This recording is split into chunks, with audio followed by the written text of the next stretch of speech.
지난주 신 목사님께서 하셨던 설교 내용 기억나십니까? 목사님이 설교하신 다음에 부산에 계신 그 성도분들을 위해서 준비하신 메시지라면서 부산 성도분들이 100번 듣게 할 수 있겠냐 그러시더라고. 유튜브에 올려진 영상을. 근데 내가 우리 부산 성도분들 알잖아. 우리 이분들이 100번 들을 리가 없거든. 내가 어떻게 하면 이분들이 100번을 듣게 할까? 이 고민을 고민했는데 아무리 생각해도 제 인간적인 저의 한계, 저의 이 지혜로서는 한 명도 못 만들겠는 거야. 단 한 명도. 그래서 이거 어렵겠는데 좀 어떡하죠 했는데 지난주에 한 것처럼 수요 성경 공부를 신 목사님 지난주 설교를 쪼개서 다시 설명하고 같이 나누고 또 더 깊게 들어가 보고 예화도 더 드려보고 이렇게 하면서 제가 지난주 하셨던 신 목사님 설교를 8개의 조각으로 쪼갰습니다. 영상 편집을 해가지고 8개 중에서 지난주에 1, 2, 3편을 봤어요. 이번 주 수요일 날도 꼭 오십시오. 그래서 1, 2, 3편 한 거 다시 반복하고 4편 같이 보고 또 깊게 얘기하고 또 5편 보고 얘기해서 8편까지를 여러 번 반복하면 100번 혼자 들은 것과 비슷한 효과까지 갈 수 있지 않을까. 목적은 이제 듣고 이해하고 살아내는 게 목적이니까 시간이 되시는 분들은 수요일 저녁에 꼭 오셔서 같이 했으면 좋겠습니다. 큰 그림으로 말하자면 이거였어요. 원죄에 대한 내용이었는데 원죄가 선과 악을 구별할 수 있는 능력을 가지게 되는 거라 그랬습니다. 설교 내용에서는 자기 사랑하는 자식이라며 사랑하는 자식이 없던 능력이 생기면 좋은 거 아니냐. 그러니까 선과 악을 구별할 수 없었던 자들이 선악과를 먹음으로써 선과 악을 구별할 수 있게 되면 좋은 것처럼 보이는데 사실은 그게 거의 저주였어요. 저주. 그거가 우리 모두의 죄를 시작하게 된 원죄라고 불려질 만큼. 왜냐하면 예화는 이것과 같습니다. 제가 이상한 짓을 막 하고 제가 미국 갔는데 막 20년이 지났는데 아직도 영어도 잘 막 못하고 이런 걸로 인해서 저도 너무 싫고 제 주변에 있는 저를 바라보는 사람들도 야 종원아 너는 20년이 됐는데 아직도 영어를 못해? 하면서 저를 막 판단해서 제가 상처받을 때 저를 잘 알고 있는 저를 아마 제일 잘 알고 있는 사람은 저희 어머니시겠죠. 저희 어머니는 종원아 너는 영어 공부를 20년 동안 안 한 것도 아니고 네가 열심히 노력하지 않은 게 아니라 너는 원래 언어가 좀 약했어. 너는 한국말도 좀 못했어. 이 말을 하는데 제가 마음에 위로가 확 되는 거예요. 내가 노력하지 않아서가 아니구나. 내가 부모님 물론 제가 뭐 생활비도 많이 벌고 했지만 그래도 부모님이 도와주셔서 제가 미국에서 유학을 한 거 아니겠습니까? 돈 다 날린 건 줄 알았는데 이게 아니구나. 근데 저희 어머니처럼 저를 모르는 사람은 저를 판단할 수 있죠. 저조차도 저를 몰랐으니까 너무 한심한 거야. 와, 20년이 지났는데 아직도 영어를 이렇게 못하나? 막 항상 부끄럽고 사람들 앞에서 영어를 잘 못하겠고 막 이렇게 살았습니다. 그것과 비슷한 게 원죄라는 거예요. 우리는 누군가 만나 이렇게 되지 않습니까? 내 머릿속에는 사람에 대한 리스트가 쫙 있어. 수경이는 내 리스트에 여기쯤 있는 애네. 수정이는 여기쯤 있는 애네. 은재자매는 여기쯤 있는 사람이네.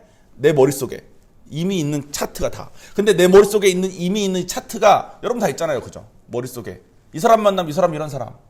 이 사람 여기까지 상종해야 돼. 이 사람은 뭐 좋은 사람 같아. 막 하지 않습니까? 그 옳냐 그르냐 선과 악 옳고 그름의 차트가 머릿속에 다 생겨버렸다는 거야. 저희 어머니가 저를 아는 것만큼 저를 알지 못한 채 우리가 수경이가 어떤 상처를 가지고 어떤 환경을 가지고 어떻게 살았는데 어떻게 살고 있는 건지 전혀 모른 채 그냥 겉모습만 보고 판단해버리는 삶으로 시작됐다는 거예요.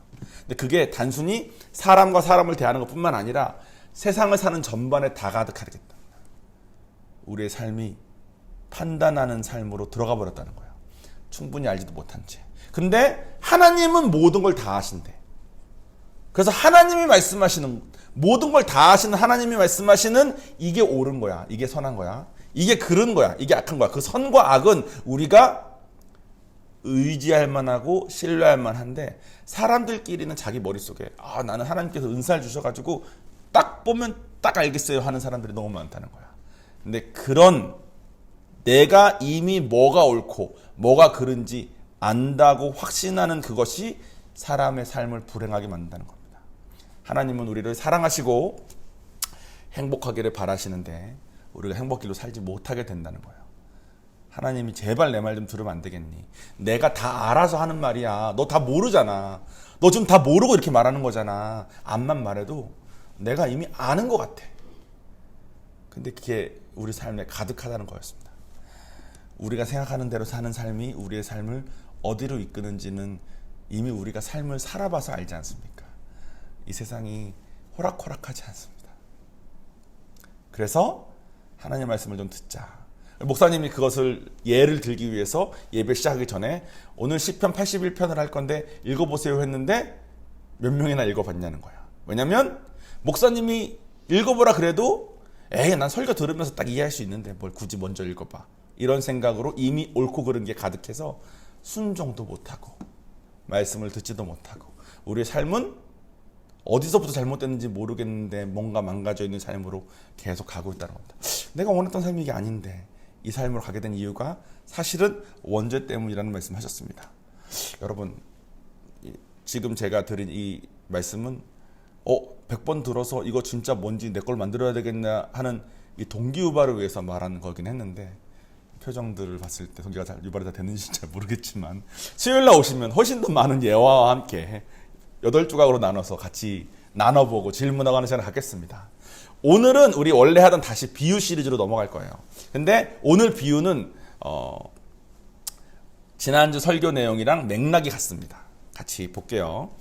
본문은 주보에 있습니다. 본문은 요한복음 10장 7절에서 10절까지의 말씀입니다. 제가 읽어볼게요. 그러므로 예수께서 다시 이르시되 내가 진실로 진실로 너희에게 말하노니 나는 양의 문이라. 나보다 먼저 온 자는 다 절도요 강도니 양들이 듣지 아니하였느니라. 내가 문이니 누구든지 나로 말미암아 들어가면 구원을 받고 또는 들어가며 나오며 꼴을 얻으리라. 도둑이 오는 것은 도둑질하고 죽이고 멸망시키려는 것뿐이요 내가 온 것은 양으로 생명을 얻게 하고 더 풍성히 얻게 하려는 것이라. 아멘. 수경자매 데려다 줄 일이 가끔 있어서 저희 집에서 수정자매 집으로 가다가 보면 사상 가다 보면 양해문 교회가 있습니다. 보셨습니까? 양해문 교회. 오늘 양해문 교회를 오늘 설교 듣고 저 교회가 이거 생각해서 한 거 이 이름을 지었구나. 이거는 감을 잡으셨으면 좋겠어요. 제가 그랬죠. 예수님께서 비유를 쓰셔서 설명하신 이유는 당시 사람들에게 이해하기 어려운 생소한 개념을 당시 사람에게 친숙한 것에 비유하는 걸 통해서 사람들이 쉽게 이해할 수 있게 하시는 목적으로 비유를 했다 그랬습니다. 그래서 당시에 양의 문, 그럼 사람들이 무슨 말인지 딱 알았던 거예요. 지금 우리는 좀 헷갈립니다. 양의 문, 이게 뭐지? 그럴 수 있는데 당시에 양이 어떤 개념이고 또 양의 문이 어떤 개념인지 조금 제가 설명해드리고 시작하겠습니다. 당시 양은 되게 귀했대요. 우리가 닭을 키우면 매일 뭐 하죠? 닭이? 알 낳죠.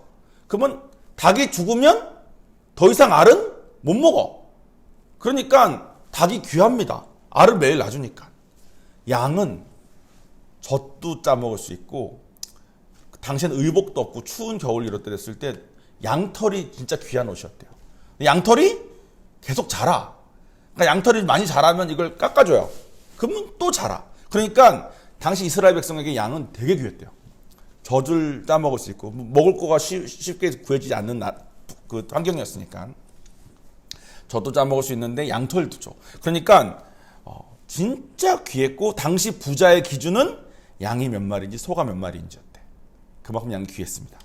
당시 이스라엘 사람들은 양? 그럼 귀한 거야. 근데 그리고 이건 제가 좀 공부하면서 알게 된 건데 양의 어느 부위가 가장 귀했을까요? 음식으로. 양도 비싸겠죠. 여기 뱃살이 있고, 등심 있고, 안심 있고, 다 있을 거 아닙니까?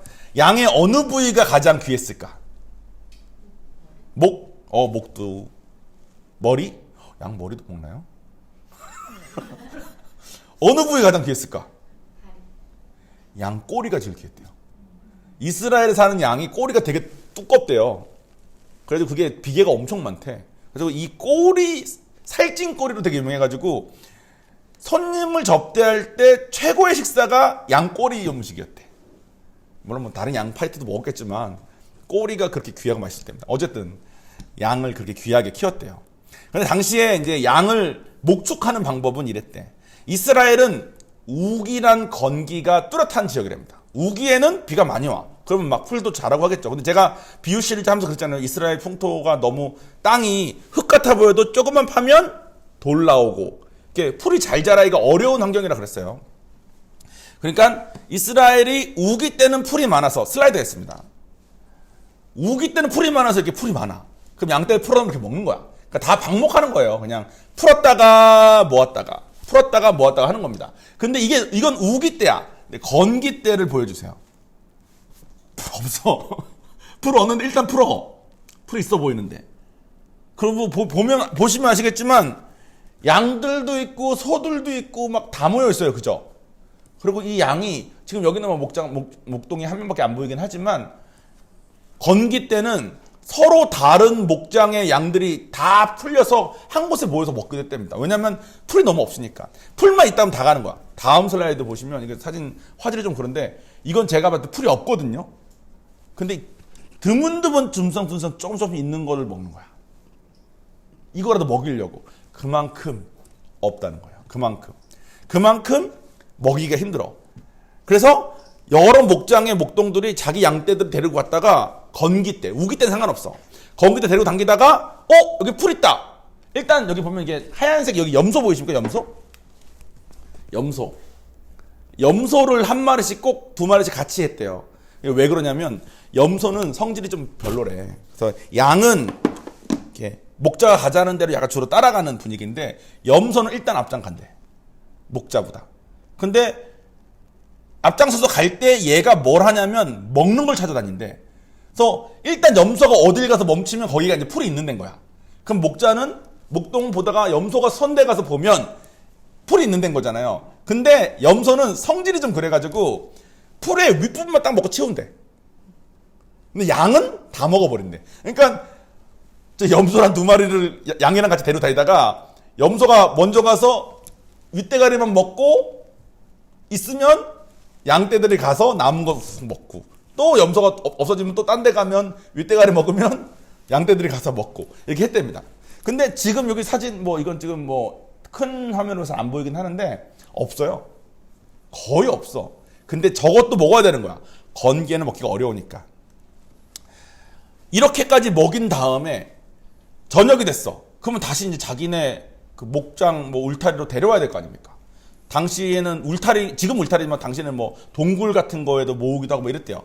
근데 그때 양의 문에 목동이 딱 서여가지고 여기야 얘들아 여기야 그러면 양들이 시력이 되게 안 좋대요.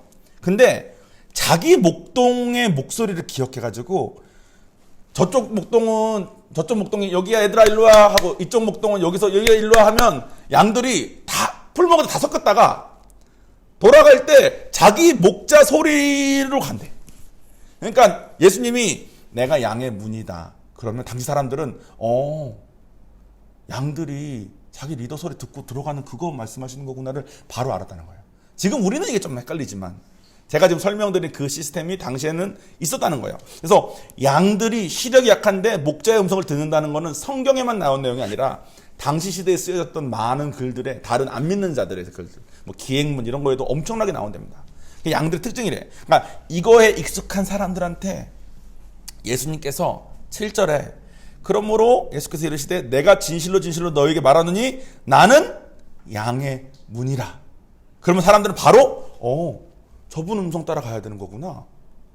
저분이 문이구나. 그럼 저분이 안과 밖의 경계구나. 저분 말 따라서 글로 들어가야 되는 거구나를 바로 알았다는 거예요, 사람들이. 8절에 나보다 먼저 온 자는 다 절도요 강도니 양들이 듣지 아니하였느니라. 절도는 훔친 거잖아. 주님의 권위를 훔친 자가 얘들아 여기로 와야 돼 일로 와야 돼 이렇게 할 수 있다는 거예요. 예수님의 권위를 훔친 자가 누굴까요? 우리 다들 자신감 없게 우리 사탄이겠죠. 내가 하나님인 척하고 훔친 자가 와서 얘들아 여기야 해도 양들이 안 듣는데. 그리고 9절에 내가 문이니 누구든지 나로 말미암아 들어가면 구원을 받고 예수님을 통해야만 하나님께 갈 수 있는 통로가 된다는 거예요. 들어가며 나오며 꼴을 얻으리라. 그러니까 다시 방목됐다가 또 들어오고 항상 그 예수님 음성 따라서 사는 것 통해서 풍성한 삶을 얻게 된다는 거예요. 마지막 10절에 도둑이 오는 것은 도둑질하고 죽이고 멸망시키려는 것뿐이요 내가 온 것은 양으로 생명을 얻게 하고 더 풍성히 얻게 하려는 것이라. 아멘. 근데 조금 여러분 이상하지 않습니까? 우리 그런 얘기 많이 하잖아요. 내가 하나님의 음성인 줄 알았는데 사탄의 음성이었다. 내 생각이었네. 우리 이런 얘기 많이 하지 않습니까? 근데 8절에 보면 양들이 듣지 아니었대. 나도 양인 것 같은데? 나도 예수 믿고 지금 성령 받아가지고 하나님 내 안에 계시고 내가 인도하심도 있고 있는 것 같은데 나는 사탄 목소리도 듣는 것 같은데 나한테 야 이래라 저래라 저 사람 야 목사님 목소리가 왜 이렇게 크냐 이런 소리 자꾸 들리잖아. 그래서 솔직히 저 예전에 누군가 널 위해 기도하며 그러면 성령 받은 다음인데도 불구하고 저 목사님 좀 그런데 막 그래서 했다니까요. 저분 기도가 응답이 될까? 이딴 생각했다니까. 그런 거 다 내 생각 아니면 사탄이 자꾸 내 마음과 생각에다 영향을 주는 거잖아요. 근데 8절에 보면 안 듣는데 나는 들리는 것 같은데 여러분 어떠세요? 여러분 하나님 음성만 딱딱 들으면서 가십니까? 아니면 속기도 하고 헷갈리기도 하고 하시는 것 같습니까? 속기도 하고 헷갈리고 하는 것 같죠? 그럼 그럼 이 말은 성경에 틀린 말이 없을 텐데 성경에서 말하는 주님 문으로만 딱 가는 양들은 뭘까요? 제가 아까 그랬죠. 양들이 여러 목동이 여기야 얘들아 일로 와 여기야 했을 때 자기의 목동의 음성을 알아듣고 간다고. 그건 뭐냐면 자기 목자와 즉 우리 입장에서는 예수님과 친밀한 자들은 예수님의 음성을 알고 듣고 간다는 겁니다. 당시 사람들은 양들이 자기 목동이 얼마나 예쁘게 잘 이렇게 돌봤겠어요. 양들을 그죠. 하면 이렇게 도와주고. 그러니까 이 목자랑 양이 친해. 그러니까 그 목소리 듣고 가는 거거든. 이 사람은 날 도와주고 해준 사람을 아니까. 그러니까 양이 자기 주인 목소리를 아는 유일한 이유는 자기 주인하고 친밀해서라는 거예요. 주인을 사랑하고 주인이 편하고 주인이 누군지 알고. 여러분은 하나님하고 친밀하십니까? 아니면 그냥 하나님 계신 거를 인정하고 이제 남은 삶은 하나님을 믿고 살아야만 되겠네 하고 혹시 사십니까? 친밀하지 못하면 다른 문으로 많이 들어가는 것 같아요. 제가 그 한국에 사역을 하러 와서 한국을 좀 원래 한국 사람이니까 한국을 저는 다 안다고 생각했는데 생각해보니까 제가 접하는 학교, 제가 군대 간 거, 제가 제 주변만 이렇게 돌보고 살았지 한국에 전반적으로 흐르는 어떤 흐름이 있고 어떤 생각을 갖고 사는지를 잘 모르니까 전 다 아는 줄 알았어요. 근데 와서 보니까 하나도 모르겠더라고. 또 미국에서 한 20년 산 것도 있고. 그래서 한국을 제가 조금 공부해보니까 또 한국에 있는 기독교가 가르치는 내용이 약간 문화적인 것도 조금 섞인 것 같고 그래가지고 이게 뭔가 해서 보니까 이게 많더라고. 한국은 성리학이라는 게 되게 익숙합니다. 유교죠, 유교. 흔히 말하는 유교야. 근데 유교에서 가르친 게 뭐냐면 군자상이 딱 있어. 군자야. 군자는 뭐냐면 이것도 잘하고 저것도 잘하고 부모한테는 이렇게 하고 나라한테는 이렇게 하고 몸은 이렇게 하고 지식은 얼마나 있고 이거 다 이게 군자야. 그래서 모든 사람이 그 군자상을 향해서 따라가는 거예요.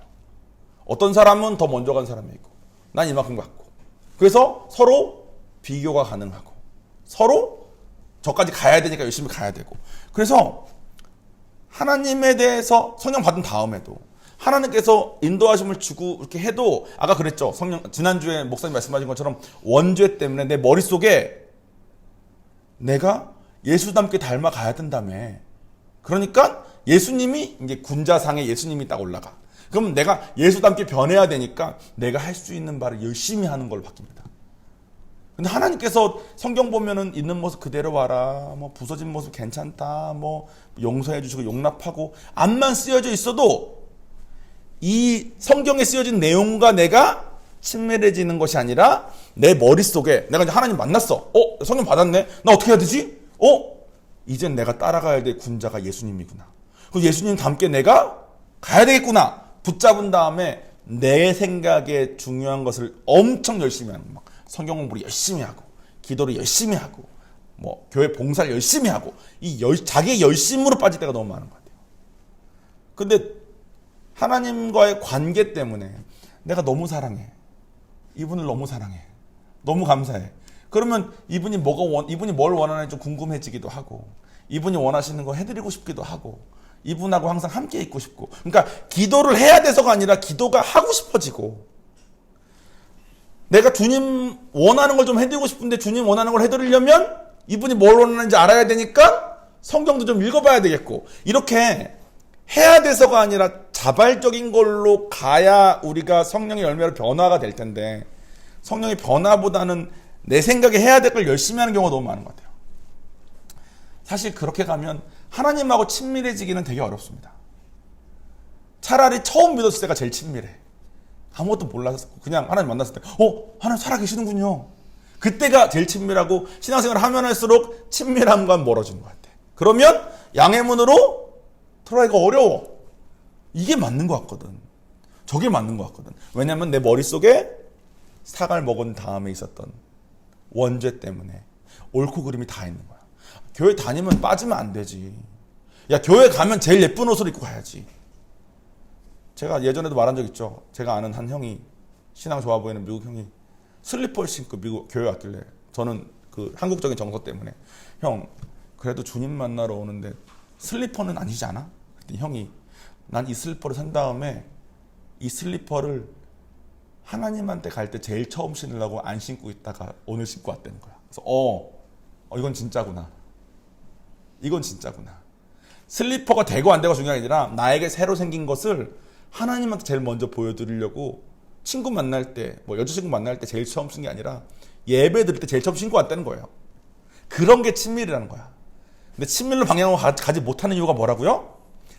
한국 사람들 내 머릿속에 있는 성리학적인 그런 사고, 약간 유교적인 사고. 그러니까 이게 가끔 이렇게 제가 이렇게 전도하고 하다 보면 교회 열심히 다니신 분 이렇게 같이 얘기할 때는 조금 이렇게 유교인지 기독교인지 조금 헷갈릴 때가, 저도 유교가 익숙한 게 많으니까 저도 헷갈리고 막 이게 되게 많습니다.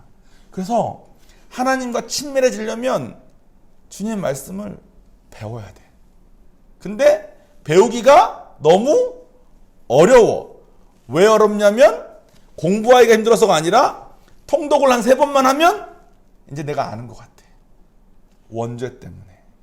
이 정도 읽었으면 성경 흐름도 알겠고, 뭐 이스라엘 역사도 좀 알겠고, 좀 알겠으니까 이제는 내가 아는 것 같아. 그러니까 그 다음부터는 설교 말씀을 들어도, 무슨 뭐 유튜브에서 좋은 목사님의 무슨 강연을 들어도 내가 다 아는 것 같아.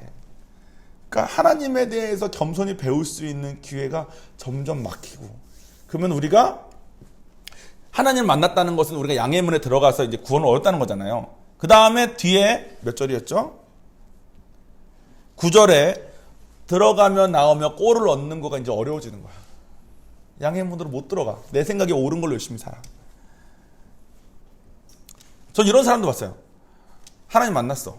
근데 주님의 음성이 아닌데 사탄이 장난치는 거에 속아가지고, 저희 신목사님은 의사셨잖아요. 자기는 진짜 안타까운 상황을 되게 많이 봤대요. 그래서 어떤 상황을 봤냐 그러면, 암 환자인데 자기한테 왔을 땐 이미 4기래. 왜 이제 왔냐 그러면 기도원 갔다 왔대. 그러면 왜 기도원을 갔냐? 하나님이 기도원 가서 기도하면 낫게 해주신다고 음성 주셨다고. 그러니까 그러냐고. 근데 미안하다고. 4기여서 어떻게 할 수가 없다고. 그래서 신목사님 저한테 말씀하시면서, 저한테 개인적으로 말씀하셨는데 그때 뭐라고 하셨냐면, 너무 안타깝다.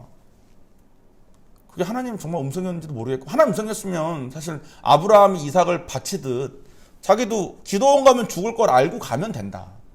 하나님께서 어떻게 할지 모르니까. 근데 나중에 와서 이렇게 음성인 줄 알았는데 알고 보니까 아니고 이제는 어떻게 할 수 없어요 하는 건 너무 안타깝지 않냐. 근데 그렇게 되는 이유가 우리가 양의 문으로 들어갈 만큼 주님과 친밀하지 못해서인 것 같아요. 제가 갓 믿었을 때 저 아르바이트 하던데 매니저였던 한 누님분은 저한테, 종원아 나도 너처럼 그렇게 뜨거울 때가 있었어. 나 그때 차도 바치고 뭐도 바치고 다 했었어. 근데 지나고 보니까 아니더라. 그런 거야. 내가 그래요? 차를 바쳤는데도 아니었어요? 차는 왜 바쳤어요? 그러니까 바치래. 목사님한테 가서 차를 바치랬다는데요. 그러니까 종원아, 너는 혹시라도 차를 바치라는 음성을 들으면 꼭 나한테 와서 물어봐. 하나님 아닐 수도 있으니까 같이 얘기하면서 하자. 하나님 음성을 듣고 차를 바치는 경우가 있어요. 그러니까 그거를 말하고자 함이 아니야. 근데 우리가 잘 속는 것 같아. 이런 것도 잘 속죠. 막 뭐 해야 될 것 같아. 야, 네가 부모를 공경해야지. 네가 뭐 해야지. 네가 뭐 해야지. 뭐 성경에 쓰여져 있잖아. 그러면 내가 해야 될 것 같은 거에 갇혀버립니다. 그러면 그걸 하는 게 하나님과의 친밀함보다 커질 때가 있어. 그렇게 가다 보면 사실 사역만 남고 사랑은 없는 경우가 많아요. 그럼 나중에 이게 뭐지? 나 진짜 열심히 했는데 이런 경우가 많이 있습니다. 근데 우리가 양의 문으로 들어가며 나오며 꼴을 얻으려면 어떻게 해야 된다고요? 친해야 돼. 하나님하고 친밀해야 돼. 내가 할 바 열심히 해서 내가 이렇게 열심히 하니까 날 예뻐해 주시겠지가 아니라 겸손히 항상 배워야 돼. 성경 말씀은 아침마다 새롭고 늘 새롭대는데 나 성경 통독 3번 하니까 다 아는 것 같더라니까. 이제는 더 이상 새로울 게 없어.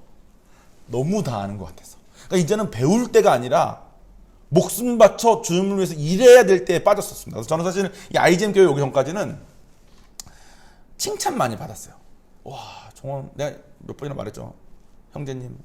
형제님에게서 주님의 향기가 보여요. 뭐 이런 얘기 들으면서. 그럼 제가 말로는 에이 멀려 하면서 속으로 이 정도 하면 향이 좀 나겠지. 이딴 생각하고 살았는데 IGM 오니까 정원 형제 감 못 잡고 있는 거 알죠? 뭐 이런 얘기만 자꾸 하는 거야. 아니 감을 못 잡아? 내가 이렇게 열심히 하는데? 뭐 이런 생각에 빠져가지고 그랬었습니다.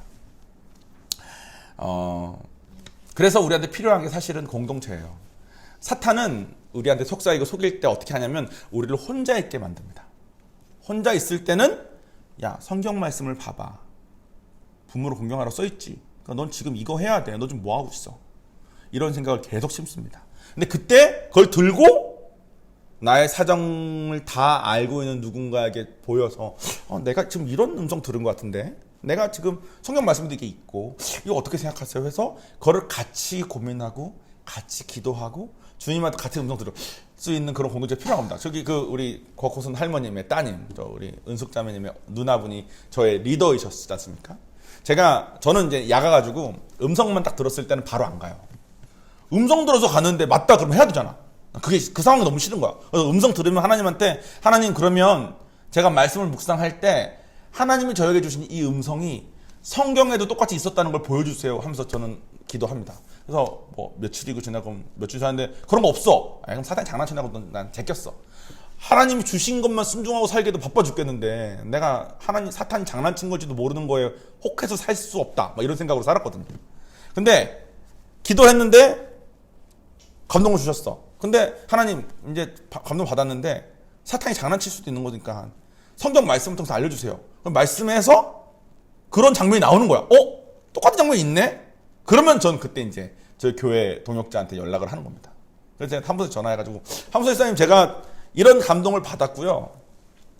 말씀으로도 이렇다고 하는데 그래도 저의 동역자시니까 기도 좀 해서 받아주세요.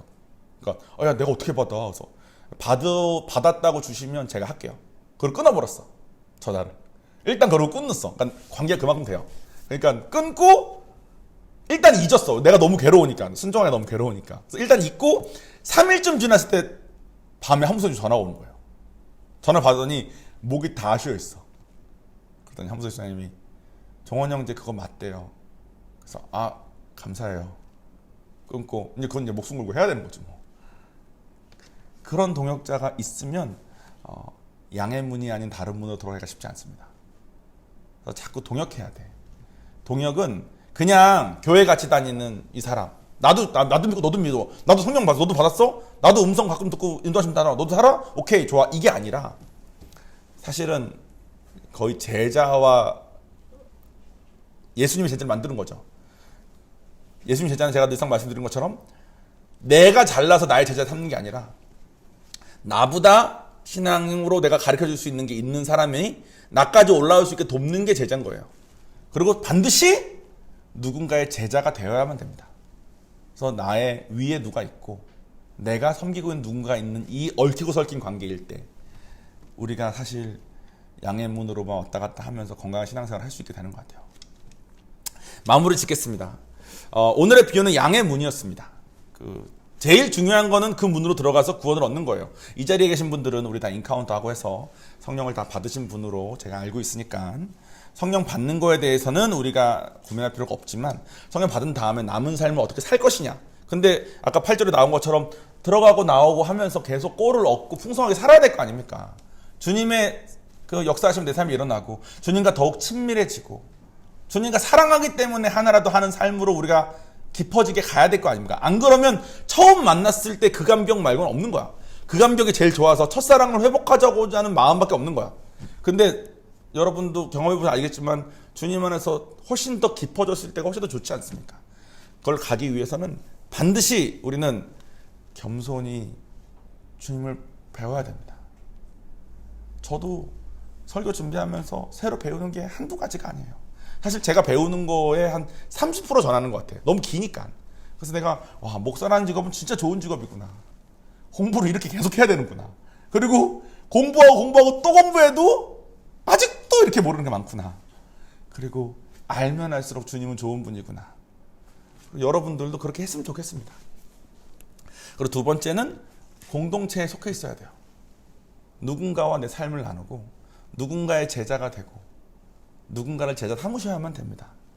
그렇게 깊게까지 가지 않으면 아마 사역만 가득한 삶으로 살 수 있게 될지도 몰라요. 특히 한국 사람들은 열심히 잘하지 않습니까?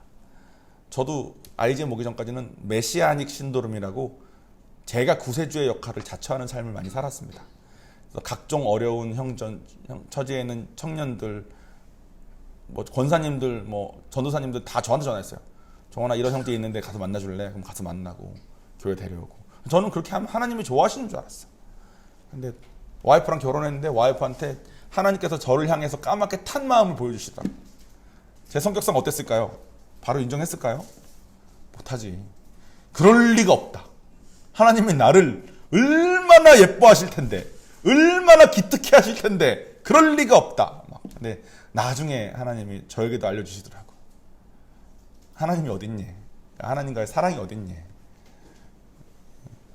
나는 사역들이 생기는 것이 열매인 줄 알았어요. 근데 하나님께서 원하시는 열매는 저의 변화였습니다.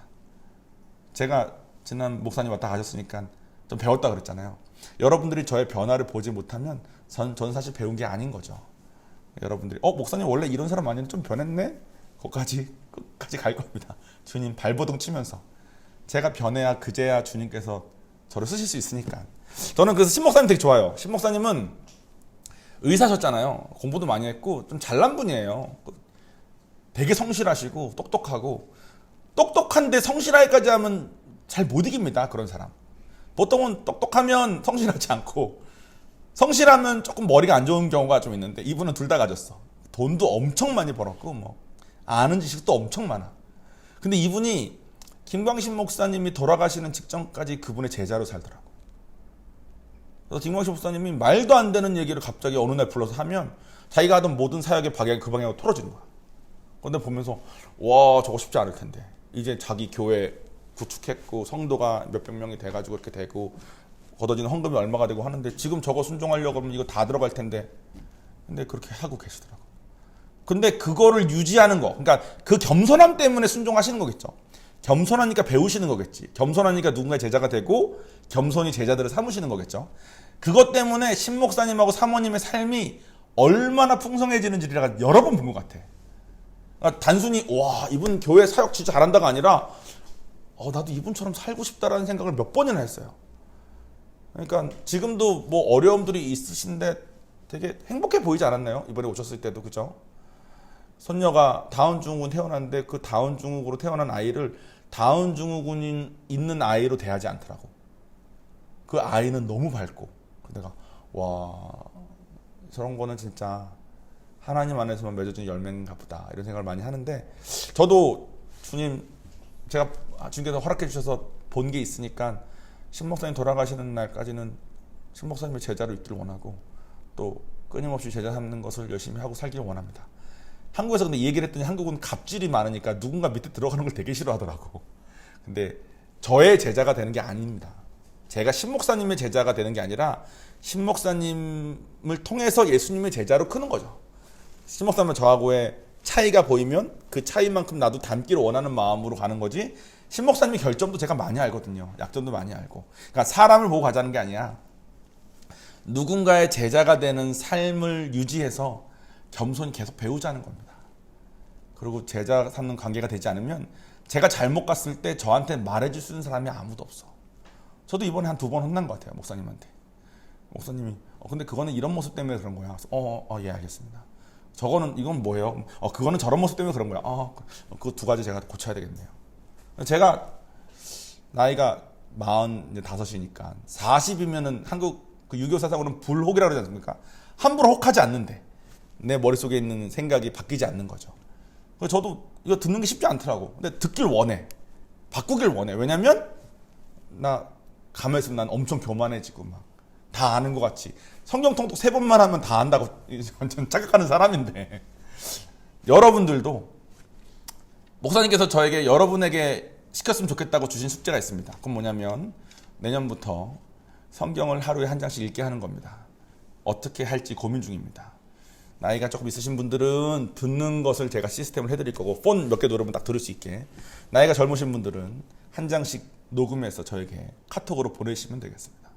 제가 어떻게 할지는 구체적으로 보낼 테니까 받은 거 겸손히 순종하고 가고 하면서 우리가 양의 문으로 들어왔다 나가며 꼴을 얻는 삶을 같이 살았으면 좋겠습니다. 기도하겠습니다.